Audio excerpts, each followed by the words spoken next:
Hello, watch enthusiasts. Sinn is a watch manufacturer that's been around for rather a long time and is mainly known for their flying watches, their pilots' watches.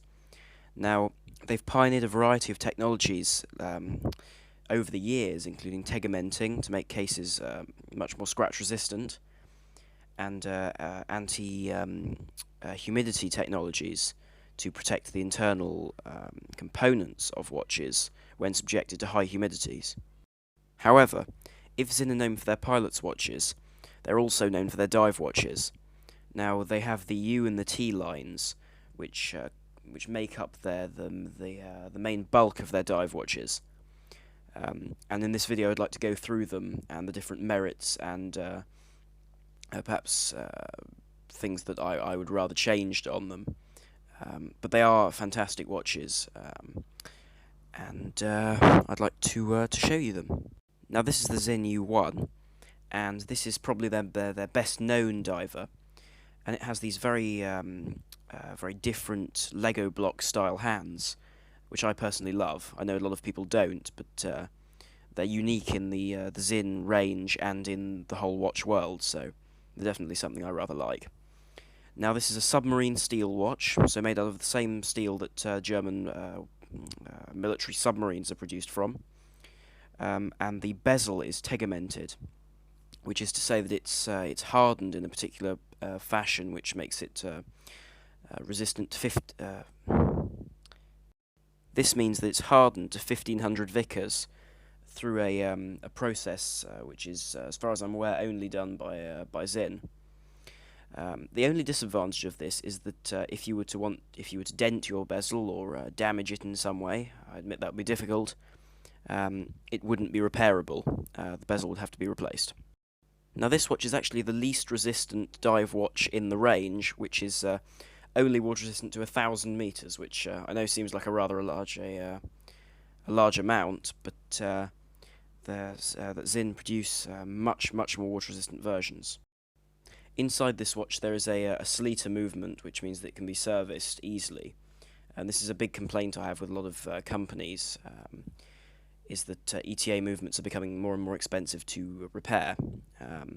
And Sinn is definitely moving away from ETA, though they still do use some ETAs in various models of theirs. Now, it should be noted that this U1 is also available with a fully tegamented case, for I think £300 more than the standard, which will increase the scratch resistance even further of that high strength submarine steel. There is also an SDR version which has a PVD bezel, which really makes the watch look a lot darker and does give an interesting look, though I prefer the original. The next rung up in the ladder of Sinn divers is the Sinn U2. Now, this is a GMT watch, water resistant to 2,000 meters, and made from the same 44mm submarine steel case as the U1. The only differences are, in terms of the case, is there is a dehumidifying capsule in it, which is able to absorb moisture that is already in the case, and the case is also filled with inert gas in order to further avoid humidity damaging the oils inside the watch. This watch also falls under a different category of Sinn, which is the EZM range, and these watches are mission timers, so they have to have this dehumidifying technology, as well as these particular dials with these particular hands and indices to make for extremely easily read, very legible under any circumstances. Various versions of the U2 are available, although there is one version which is quite interesting, which is a fully PVD version. As well as this PVD version, there are all the same versions of the U2 as there are of the U1, so the fully tegamented versions and the SDR range. Another model in the Sinn range, which I find very interesting, is the U200. Now, this is a smaller version. This is a 37mm version of the same design as the U2.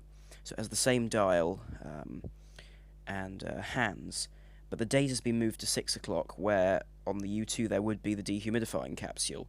Now, due to the smaller volume of this case, I do believe there is only one capsule, as opposed to the two of the U2. The GMT function has also gone, but the 2,000 meter water resistance has remained, which makes for an interesting watch for those with smaller wrists, like myself. Now, a model that sits above the U200 in the range is the U212, named after the largest non-nuclear submarine in the world, I believe, which is a German technology, from which Sinn got the material submarine steel. And this is a larger watch. This is a 47mm, so it's even larger than the U1 and the U2 range. So this will be for those with large wrists, and it's 1,000 meters water resistance. So the increase in case volume has reduced the water resistance, although I doubt anyone will be complaining with 1,000 meters of water resistance. And this has the EZM dial, as well as the anti-moisture technology. A really lovely version of this watch is the fully PVD version, with these beige indices, and this lends to a really old-fashioned look to the watch, which is seen on a lot of Sinn's aviation pieces, which are designed to be reminiscent of the past. Another dive watch, which is fairly new to the Sinn range, is the T line. So the T1 is the larger size which they make, which is 1,000 meters water resistant, and has all the dehumidifying technology that Sinn is known for. It also features a titanium case, which allows for the watch to be much lighter.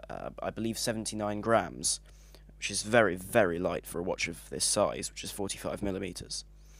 It does also have very easily read hands, and the usual tegmented bezel, with slightly different scalloping on the sides to make it easier to grip. This watch is available in blue and black. My favourite is the blue, but there is also a black dial and black strap version available. The second version of the T line is the T2. Now this watch, though less expensive than the T1, is 2,000 meters water resistant and has the same Submarine A10 movement. It's also titanium, with the tegmented bezel. Now, a difference with this watch is the case is smaller. It's 41mm, which I think is a really nice change due to the different arrangement of the way the case is cut. I think that the new case lends to a more old-fashioned style of dive watch, which the hands play into as well. And 41mm is much closer to the perfect size, really, of vintage dive watches, around 40mm. Now, these two final watches really demonstrate the innovation that Sinn is known for. The first is the U1000. It's a 1,000-meter diving chronograph, and it incorporates all the technologies on the U1 and other U-series watches, but has that EZM-style dial for quick and easy reading. Makes it very legible. However, this is a chronograph, and the amazing thing about this watch is that the chronograph is perfectly operable at its full 1,000-meter depth rating, which is really quite startling, and is done through very cunning technology Sinn is known for, under those pushers. Now, the pushers have been actually put on the left-hand side of the watch, so they don't interfere with any gear that the diver using it happens to be using at the time. Now, these watches are available in a variety of colours, from reds to blacks to blues, which really makes for a very personal watch, and it's a feature I really rather like. Finally, we come to the Sinn UX.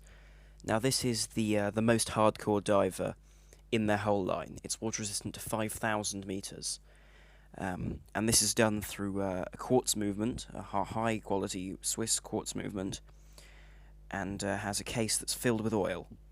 Now, this oil means that there is pressure pushing out on the watch, out of the watch, as to counter the pressure of the water on the outside. A nice quirk about this watch is that the oil inside the case and behind the crystal actually negates any reflections on the crystal, so it's always visible at any angle underwater and on land. In terms of versions, this watch is available in fully PVD versions, tegamented versions, and SDR versions, just like all the other U-line. Now, the most obvious choice to talk about is the GSG9 version. Now, GSG9 is the German anti-terrorist group, and they require particularly rugged and reliable watches, and the UX is a chronometer, so it's perfect for this task. However, their version has a particular emblem on the dial, and the crown has actually been reversed, so it's been moved to the other side of the case, in order to avoid it interfering with particular equipment they might be using while diving. Anyway, that is the full Sinn diver range. So thank you very much for watching. Please do like, share and subscribe to see more content, because a small channel like this really can't do without it. So this is I'm on the Watch Guy, over and out.